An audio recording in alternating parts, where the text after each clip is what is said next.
प्रकाश का धूमर किसे कहते हैं? पहले हम चित्र को समझेंगे, चित्र को समझाऊंगी और परिभाषा आप लोग लिखोगे, फाइंड करोगे, ठीक है। तो प्रकाश का धूमर हम देखते हैं जो घरों में दी जाने वाली जो वो है क्या बोलते प्रत्यावर्ती धारा होती है, उसके उस टॉपिक में हम क्या देखते हैं कि जो विद्युत बल्ब होता है उसके जो धारा होता है ना, वो इसका चित्र इस तरीके से बनाया जाता है। यहाँ पर क्या होता है, यहाँ पर प्लस होता है और यहाँ पर माइनस होता है। जो विद्युत बल्ब में जो धारा होती है वो जो धारा होती है एक दिशा में 50 बार एक दिशा में तथा 50 बार विपरीत दिशा में क्या करती है, गमन करती है। जो धारा है इसमें विद्युत बल्ब में तो क्या होती है, जो तब क्या होता है, जो 100 बार बल्ब बुझता है और 100 बार जलता है। लेकिन हमें जो विद्युत बल्ब है वो निरंतर जलते हुए प्रतीत होता है। हालेलुया। सॉरी ना, जो क्या होता है 50 बार बुझते हुए और 50 बार जलते हुए क्या होता है, प्रतीत होता है। क्यों होता है? लेकिन वो निरंतर हमें क्या होता है, जलते हुए प्रतीत दिखाई देता है। क्यों? क्योंकि ये जो प्लस और माइनस का कारण है एक दूसरे को क्या करना, निरस्त करना, ठीक है। तो उसी के टॉपिक में हम देख पाते हैं कि जो प्रकाश धूमर है, अनुप्रस्थ और अनुदैर्ध्य तरंग किसे कहते हैं, ये जानवी बताएगी।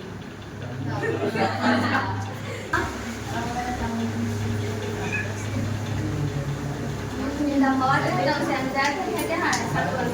क्या? लंबवत है तो उसे अनुदैर्ध्य कहते हैं और समांतर है तो उसे अनुप्रस्थ। चित्र कैसे बनता है, अनुप्रस्थ चित्र कैसे बनता है,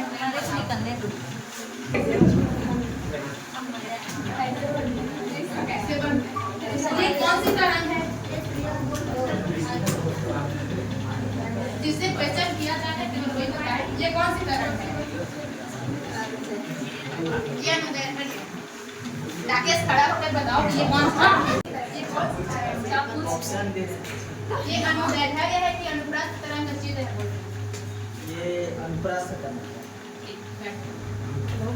तो जो है ना, हम व्यक्तिकरण पढ़ते हैं, विवर्तन की जो घटना पढ़ते हैं, वो किसके सिद्धांत पर कार्य करता है? आनंद नहीं बताएगा, सब बताओगे, मैं नाम तो भूल ही नहीं हूँ। जो व्यक्तिकरण है और जो विवर्तन की जो घटना होती है वो कौन से सिद्धांत पर कार्य करती है, क्या किस रीति से कार्य करती है? जल्दी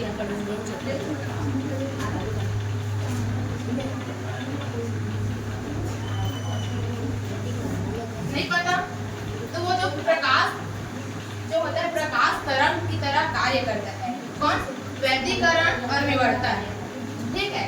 तो हम देख पाते हैं हाइगेंस नामक जो वैज्ञानिक है उन्होंने ये बताया कि जो प्रकाश तरंग है वो किसके अनुसार कार्य करती है, अनुदैर्ध्य तरंग की भांति कार्य करता है।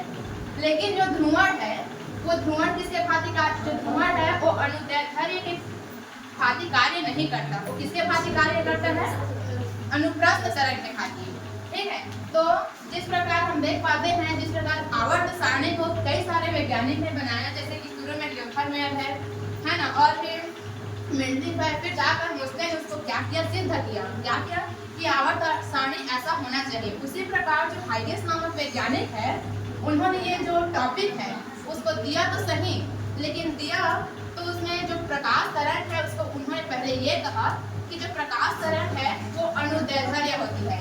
लेकिन उसके बाद उसी वैज्ञानिक ने ये भी बताया कि जो ध्रुवण की घटना है वो जो ध्रुवण की घटना है वो अनुदैर्ध्य पर नहीं, केवल अनुप्रस्थ तरंग पर ही संभव हो सकता है, ठीक है। तो जो ध्रुवण की घटना है वो केवल किसमें होती है, अनुप्रस्थ तरंग में ही होता है। अब आप देखते हो या देख पाते हो, यहाँ पर चित्र बनाते हैं,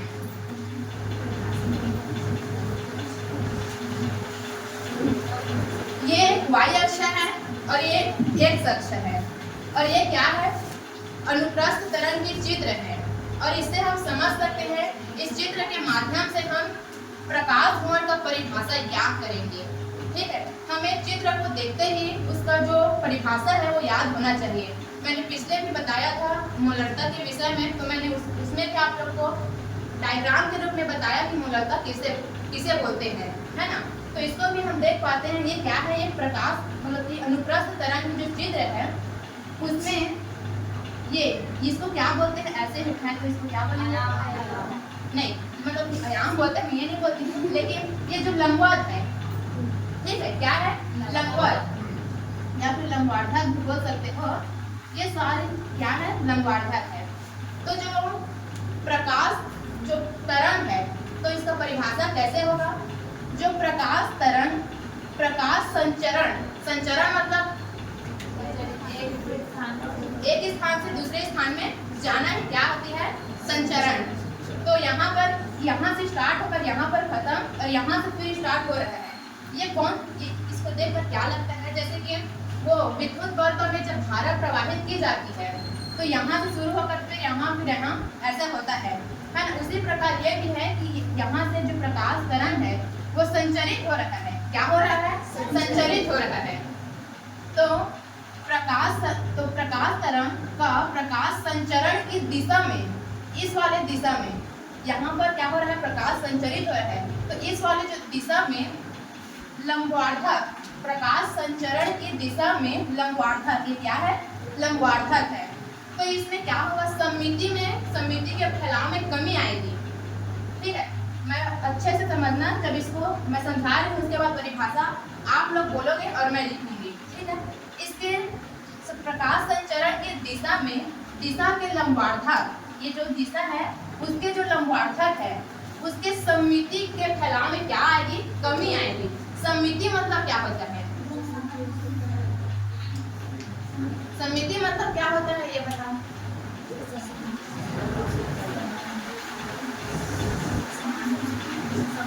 चल कर बताओ, ठीक। जो समिति होता है वो यहाँ से यहाँ फैल रहा है, ठीक है, और कुछ है मतलब कि समिति फैलाव। अब यहाँ पर हम इसको डैश डैश के रूप में ले लेते हैं,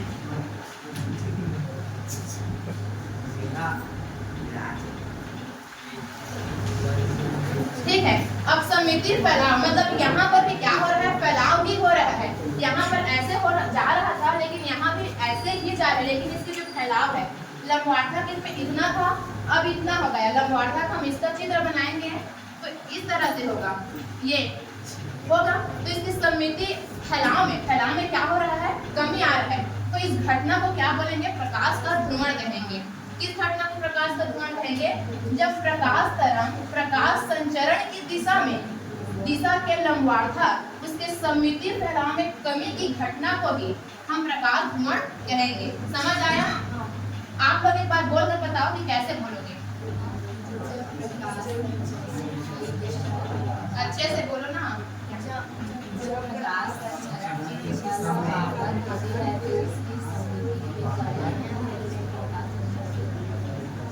सुनाते नहीं था,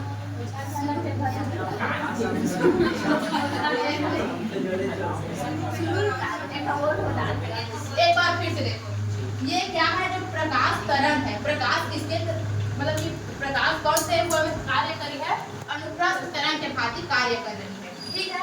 जो प्रकाश है वो अनुप्रस्थ तरंग की भांति कार्य कर रही है। तो प्रकाश तरंग प्रकाश संचरण की दिशा में, प्रकाश क्या हो रही है, संचरण हो रहा है, मतलब एक दिशा से दूसरी दिशा में जा रहे हैं, एक बार प्लस एक बार माइनस, एक बार प्लस एक बार माइनस, मतलब क्यों क्या हो रहा है, संचरित हो रहा है। प्रकाश संचरण की दिशा के लंबार्धक, ये क्या है, लंबार्धक है। तो लंबार्धक में यदि कमी हो रही है, लंबार्धक के क्या बोलते हैं, समिति फैलाव में कमी की घटना को, ठीक है, समिति फैलाव में कमी की घटना को क्या बोला जाता है, प्रकाश का ध्रुवण कहा जाता है। ये चित्र आपको याद हो गया तो आप परिभाषा लिख सकते हो, लेकिन यदि आप परिभाषा को रटोगे तो पेपर में क्या होता है कि आप उसको भूल जाओगे और दूसरे जगह दूसरे में लिख सकते हो। इस आप चित्र को समझ गए हो तो एक बार फिर से बोलो आप लोग। प्रकाश संचरण की दिशा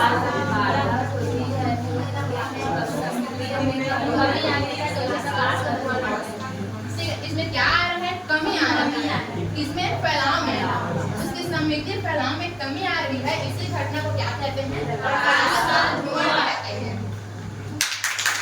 तो आज का टॉपिक है निलंबित कुंडली धारामापी क्या है। तो सर जब अचुंबकीय जैसे कि पदार्थ जो एल्यूमिनियम होता है ऐसे के फ्रेम में तांबे के तार को लपेटकर एक आर्मेचर तैयार किया जाता है। उसमें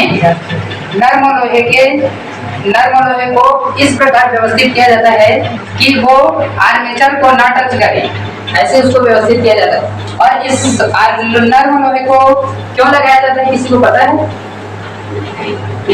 क्योंकि इसका जो चुंबकशीलता है वो अधिक होता है, जिसके कारण इससे जो चुंबकीय क्षेत्र रेखाएं वो अधिकतर से अधिकतर बनने की कोशिश करती है। ठीक है, जिससे चुंबकीय क्षेत्र का मान बढ़ जाता है। ठीक है, उसके बाद इस आर्मेचर को ऊपर की ओर एक ट्रांसफर ब्रांच की पत्ती से एक मरोड़ टोपी से जोड़ दिया जाता है। और यहाँ पर ट्रांसफर ब्रांच की पत्ती क्यों यूज किया जाता है? क्योंकि इसमें ऐंठन कम होती है। ठीक है, क्योंकि जब अगर इसमें धारा बहना बंद हो जाएगी या बंद कर देंगे तो अपनी स्थिति में आने के लिए उसे बहुत ही कम समय लगता है, उसकी ऐंठन शक्ति बहुत कम होती है, इसलिए इसका प्रयोग किया जाता है। ठीक है, और इसी ट्रांसफर ब्रांच की पत्ती में एक समतल दर्पण एम को व्यवस्थित किया जाता है जो इसके साथ घूमती रहती है, एवं जो मरोड़ टोपी एच है उसको संयोजक पेंच P1 से जोड़ दिया जाता है। ठीक है, फिर उसके बाद इस जो आर्मेचर है उसको तो अवतल काट के ध्रुवों के मध्य रखा जाता है। ठीक है, जिससे चुंबकीय क्षेत्र उत्पन्न हो। ठीक है, और इसके निचले सिरे को आर्मेचर के निचले सिरे को SP जो स्प्रिंग है उसकी सहायता से T2 संयोजक बेस से जोड़ दिया जाता है। ट्रांसफार्मर के बारे में, तो ट्रांसफार्मर एक ऐसी युक्ति है जिसकी सहायता से प्रत्यावर्ती वोल्टेज को बढ़ाया घटाया जा सकता है। ठीक, इसको समझने के लिए सबसे पहले हम लोग को वोल्टेज को समझना पड़ेगा। ठीक, तो वोल्टेज होता क्या है, जो मतलब कि धारा को धक्का देने का कार्य करता है वोल्टेज। ठीक, जितना अधिक वोल्टेज रहेगा वो उतना अधिक धक्का देगा धारा को। ठीक, और जितना कम वोल्टेज रहेगा मतलब उतना धक्का नहीं दे पाएगा एक तरफ से। ठीक, तो यह एक ऐसी युक्ति होती है जिसकी सहायता से प्रत्यावर्ती वोल्टेज को बढ़ाया घटाया जा सकता है। इसकी सहायता से धारा को अधिक तेजी से धक्का दिया जा सकता है या तो कम तेजी से धक्का दिया जा सकता है। ठीक, ये दो प्रकार का होता है, एक तो अपचाई होता है, एक तो उच्चाई होता है। ठीक, तो अपचाई जो है धारा को अधिक करता है और वोल्टेज को मान को क्या करता है, कम करता है। ये जो अपचाई होता है जो कि हमारे हर तरफ लगा हुआ रहता है, जो कि धारा के मान को अधिक कर देता है और वोल्टेज के मान को कम कर देता है। ठीक, और ये ऊंचाई ट्रांसफार्मर होता है जो कि उद्योग में उपयोग किया जाता है। इसका उपयोग किया जाता है मतलब वोल्टेज को अधिक करने के लिए और धारा के मान को कम करने के लिए किया जाता है, जिससे उपकरण का कोई क्षति ना हो, इसलिए उसका उपयोग उद्योग में किया जाता है। ठीक, और ये जो सिद्धांत है वो अन्योन्य प्रेरण के सिद्धांत पर कार्य करता है।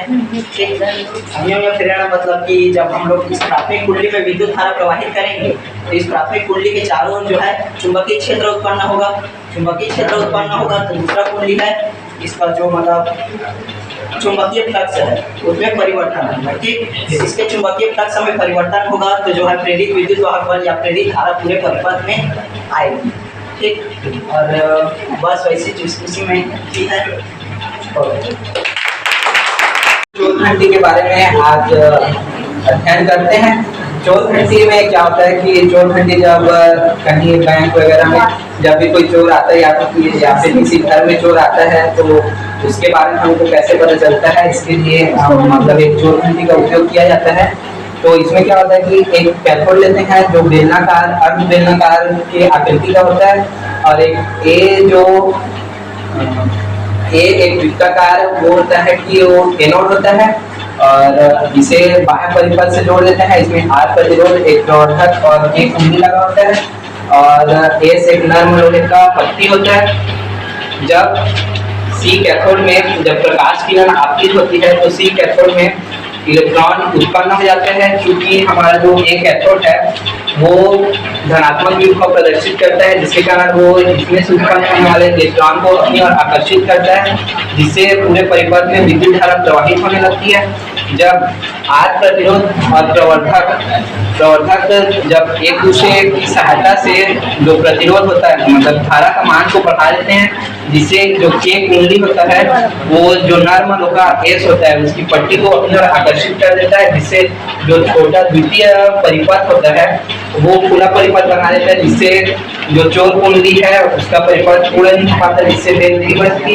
जब चोर आता है तो क्या करता है कि जो परम में किरणें हैं उसको काटते हुए आता है, मतलब कि अगर जब चोर यहाँ पर आ जाएगा तो प्रकाश यहाँ पर आना आएगा नहीं, जिससे क्या होगा कि जो कैथोड है उसमें प्रकाश किरण पहुंचेगी नहीं, जिससे क्या होगा इलेक्ट्रॉन को ये आकर्षित नहीं करेगा, जिससे धारा नहीं बहेगा। जिससे क्या होगा कि जो के कुंडली है वो जो ये पट्टी है जो नर्म लोहे की पट्टी है उसको मतलब उसको नहीं खींचेगा, जिससे कि ये बेल इसमें परिपथ पूरा हो जाएगा, तथा ये जो कुंडली है कुंडली जो ये नर्म लोहे को नहीं खींचेगा, जिससे परिपथ पूरा हो जाएगा तथा चोर घंटी बजने लगेगा तथा सभी को पता चल जाएगा कि चोर आ गए। एक ऐसा युक्ति है उपकरण है जिसमें जो आंतरिक परिवर्तन की घटना पर कार्य करता है। इसके द्वारा प्रकाश को टेढ़े मेढ़े तथा सीधे मार्ग द्वारा उन एक स्थान से दूसरे स्थान तक ले जाया जाता है। यह 3 प्रकार के होते हैं। ये इसके 3 भाग होते हैं। पहला होता है इलेक्ट्रोड, यह सबसे आंतरिक भाग होता है। यह उच्च क्वालिटी के सिलिका, कांच और प्लास्टिक से बना होता है। इसका अपवर्तनांक 1.52 होता है। और दूसरा मध्य भाग ग्लेंडिंग होता है।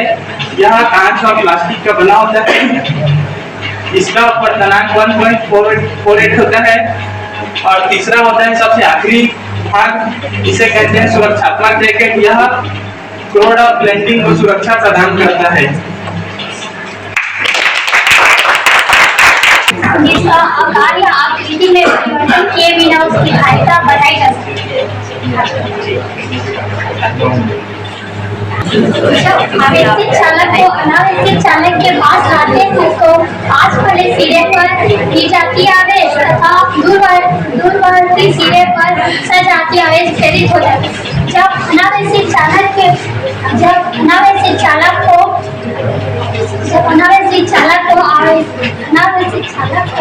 उसका विजातीय आवेश को भूमिकृत करते हैं तो सजातीय आवेश को भूमिकृत करते हैं तो विजातीय आवेश से सज जाता है।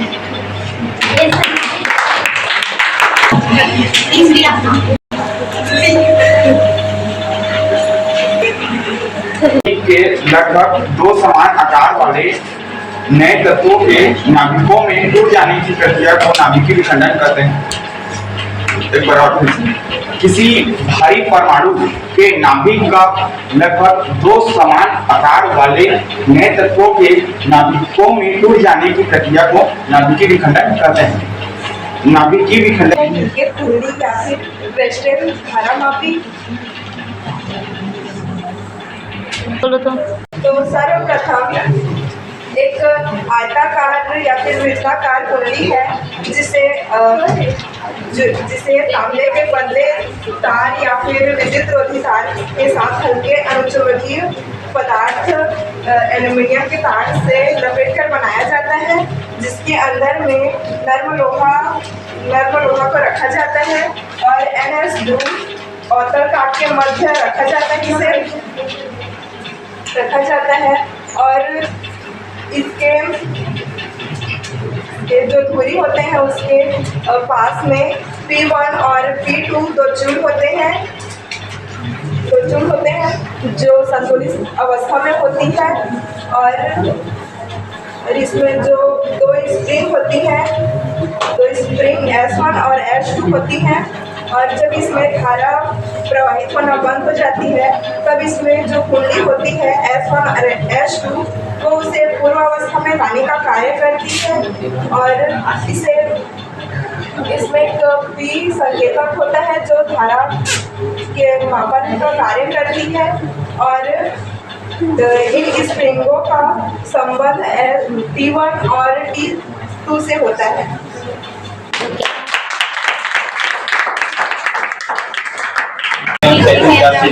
जिसमें किसी चालक का प्रतिरोध ज्ञात करने के लिए विशिष्ट सेटों ने एक सिद्धांत दिया। इस पर एक चतुर्भुज है ABCD, उसमें 4 प्रतिरोध लगी होती हैं PQRS, GQRS जिसमें विकर्ण होता है AC जिस पर T लेती अवचेतु कुंजी लगी होती है तथा P और D एक विकर्ण होती है जिसमें G धारा मापी और K1 कुंजी लगी होती है। प्रतिरोध इस प्रकार समायोजित किया जाता है कि धारा मापी का विक्षेप शून्य हो जाए। धारा मापी का संतुलन की स्थिति में दो संलग्न प्रतिरोधों का अनुपात अन्य दो संलग्न प्रतिरोधों के अनुपात के बराबर होती है।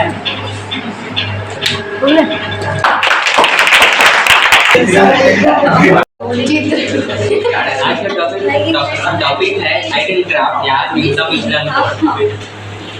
विचलन कोण में प्रयोगों के द्वारा पाया गया है कि विचलन कोण का जो मान होता है वो आपतन कोण के मान पर निर्भर करती है। आइडियल ग्राफ में आपतन कोण के मान को बढ़ाने से विचलन कोण का मान कम होता है और इसमें एक स्थिति ऐसी आती है जिसमें हम आपतन कोण के मान को बढ़ाते जाते हैं लेकिन विचलन कोण का मान कम होता है और एक स्थिति में आपतन कोण का मान अधिक बढ़ाते हैं और विचलन कोण का मान कम होने के बजाय बढ़ने लगता है और विचलन कोण के न्यूनतम मान को ही न्यूनतम विचलन कोण करते हैं।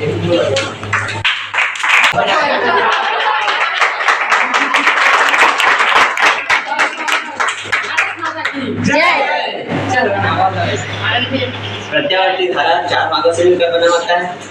पहला होता है क्षेत्र चुंबक। प्रत्यावर्ती धारा डायनेमो 4 भागों से मिलकर बना होता है। प्रत्यावर्ती धारा डायनेमो 4 भागों से मिलकर बना होता है। पहला होता है क्षेत्र चुंबक N और S। समझा? अब अपने क्षेत्र चुंबक है एक हो गया। उसके बाद ABCD आर्मेचर है वो दूसरा भाग है। उसके बाद तीसरा जो समाक्षीय सर्पी वाला होता है S1 और S2। उसके बाद वो S1 और S2 में B1 और B2 जो ब्रश लगा होता है वो धातु का बना होता है।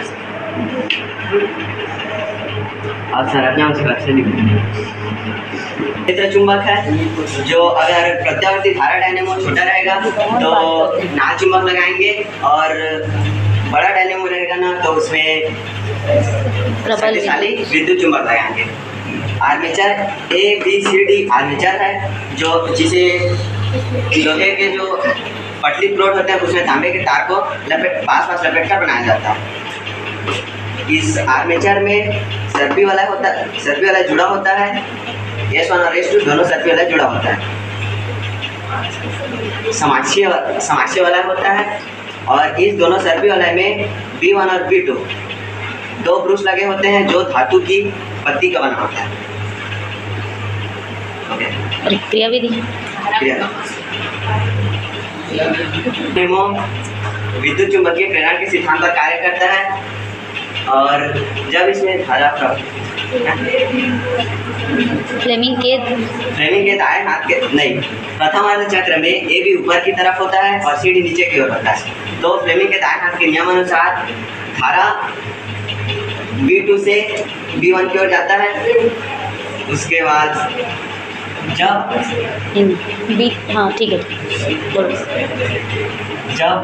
CD ऊपर की ओर और AB नीचे की ओर होगा तो धारा B1 से B2 की ओर आएगी।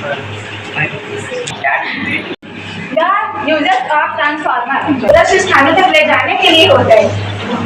जीवित ऊर्जा को दूरस्थ स्थान में जाने के लिए इसे चित्र के माध्यम से समझेंगे।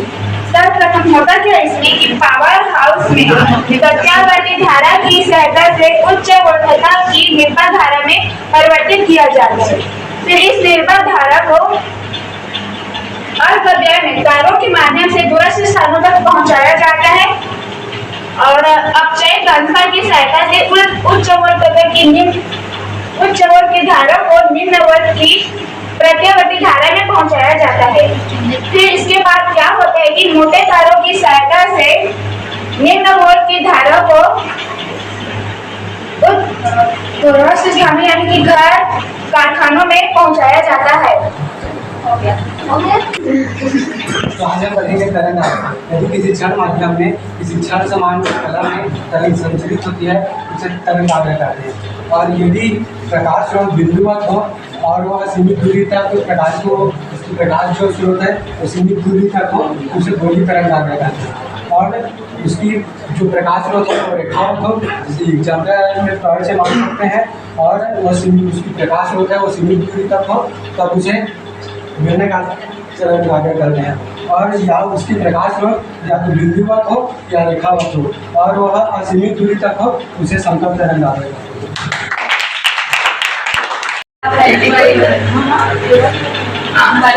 को बाहर विद्युत क्षेत्र में रखा जाता है तो इसमें विद्युत क्षेत्र की दिशा में ध्रुवांतर उत्पन्न होता है और विद्युत क्षेत्र की तीव्रता को बढ़ाने पर यह समानुपाती होती है जिसे परावैद्युत का ध्रुवण कहते हैं।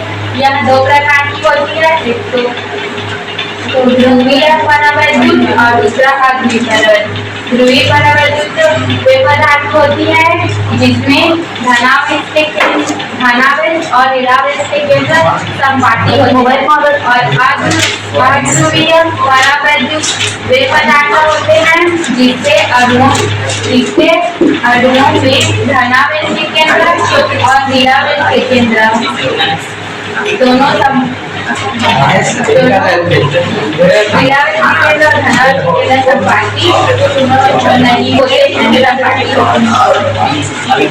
हो गया। आज का हमारा टॉपिक है आवेशांतर के प्रयोग। जो कांच की छड़ लेते हैं उसे रेशा के कपड़ा से लगाते हैं लेकिन पूरी प्रतिकर्षण का उत्पन्न होता है।